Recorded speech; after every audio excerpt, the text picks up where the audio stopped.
vai salvar.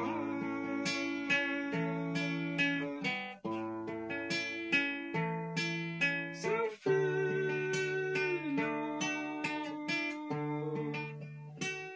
morreu na cruz,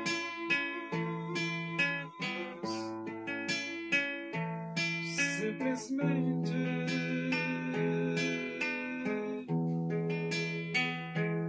por te amar.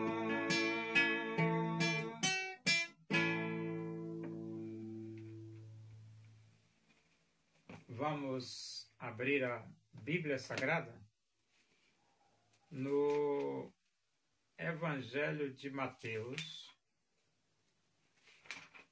Nós vamos para o capítulo 17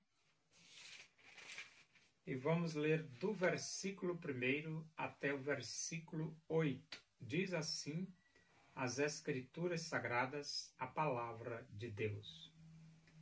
6 dias depois, tomou Jesus consigo a Pedro e aos irmãos Tiago e João, e os levou em particular a um alto monte, e foi transfigurado diante deles. O seu rosto resplandecia como o sol, e as suas vestes tornaram-se brancas como a luz. E eis que lhes apareceram Moisés e Elias, falando com eles. Então disse Pedro a Jesus: Senhor, bom é estarmos aqui. Se queres, farei aqui 3 tendas. Uma será tua, outra para Moisés, outra para Elias. Falava ele ainda quando uma nuvem luminosa os envolveu.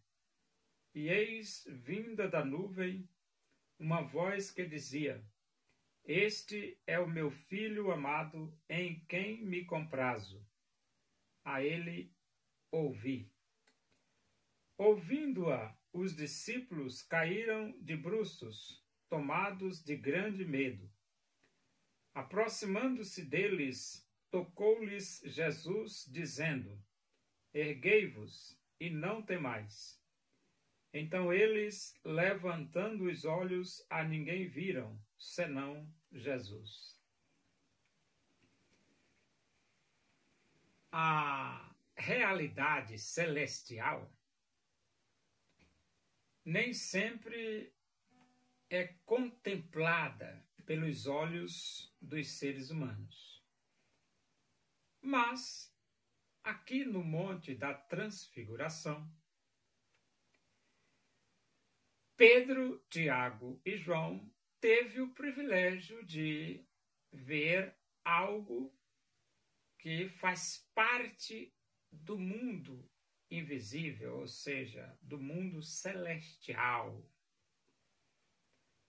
Jesus, ele veio ao mundo com um propósito. O propósito de dar vida eterna para os seres humanos. E desde que Jesus morreu na cruz, que foi sepultado e ao 3º dia ressuscitou, abriu-se um novo e vivo caminho para Deus, ou seja, o homem pode ter vida eterna através de Jesus, porque Jesus é o caminho e a verdade e a vida. A presença de Moisés e a presença de Elias mostra que a morte não é o fim da existência do ser humano, porque Moisés morreu, mas aqui ele se apresenta vivo. Elias não morreu. Elias foi para o céu em uma carruagem de fogo. E aqui se apresenta vivo. Isto mostra claramente que é possível o homem ter vida eterna? Claro que é. Claro que é possível. Creia em Jesus. Abra o seu coração. Aceite Jesus como Salvador de sua vida. E você tem a vida eterna. O propósito da vinda de Jesus ao mundo foi exatamente esse. Agora, ele diz aqui, 6 dias depois tomou Jesus consigo a Pedro e aos irmãos Tiago e João. Então, Jesus pega Pedro, Tiago e João e, em particular, os leva a esse alto monte. Só que, chegando lá, Jesus foi transfigurado diante deles. E a Bíblia diz que o seu rosto resplandecia como o sol. Essa expressão resplandecer como o sol, você pode ter uma ideia, né? Que você pode olhar para o sol e ver o resplendor, né? E as suas vestes tornaram-se brancas como a luz. Também dá para você ter uma ideia, né? Branca como a luz, é muito branco. E naturalmente que esse acontecimento, o rosto brilhar como o sol, vestes brancas como a luz, já é algo, vamos dizer assim, sobrenatural. Sobrenatural no sentido de que não é normal essas coisas acontecerem, mas acontece, né? E então ele diz, eis que lhes apareceram Moisés e Elias falando com ele. Então, a Moisés e Elias aparece e conversa com Jesus. Então disse Pedro, Senhor, é bom estarmos aqui, se queres farei 3 tendas, uma será tua, outra para Moisés, outra para Elias.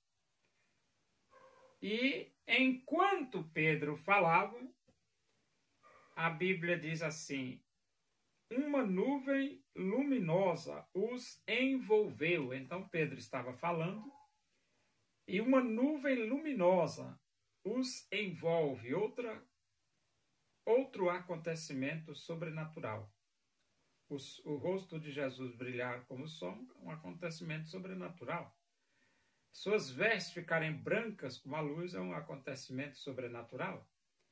E agora, eles serem envolvidos por esta nuvem luminosa também é um acontecimento sobrenatural. E a Bíblia diz assim, e eis que vindo da nuvem uma voz que dizia, mais um acontecimento sobrenatural. Essa voz que falava, né? E ele diz assim, este é o meu filho amado, em quem me comprazo a ele ouvir. Então, Deus tinha prazer na vida de Jesus. Mas Deus também orientou os moradores do mundo a ouvir Jesus, a obedecer Jesus.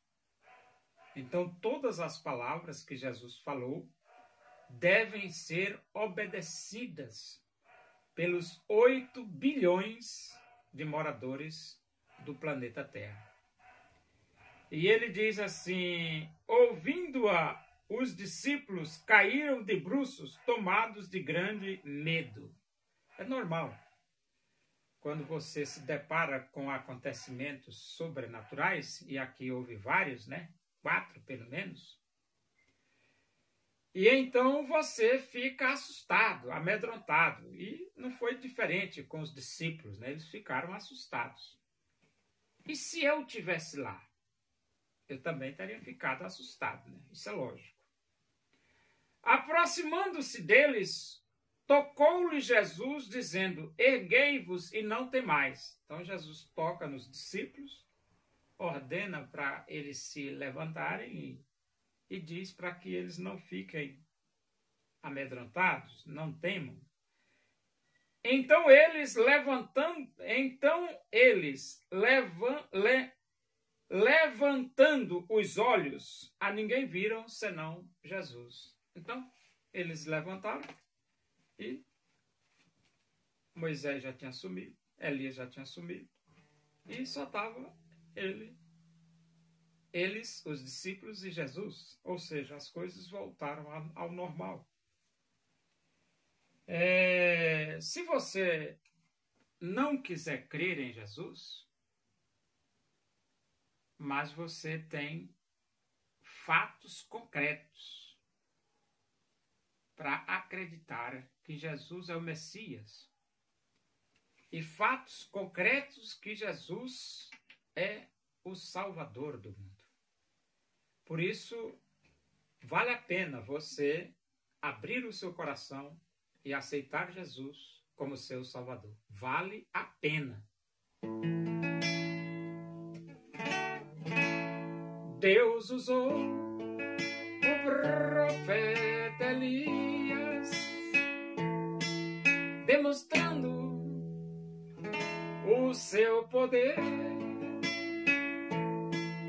pois ele se dedicou servindo a Deus com prazer. O povo reconheceu que só o Senhor a Deus, buscando de coração em todo caminho seu. Oremos. Agradecemos a Deus por esse momento na tua presença aí. Que o amor de Deus, a graça do nosso Senhor Jesus Cristo, a comunhão e a consolação do Espírito de Deus seja com todos nós aqui, com todo o teu povo em toda a face da terra, hoje e para sempre. Amém. Boa noite, que Deus vos abençoe.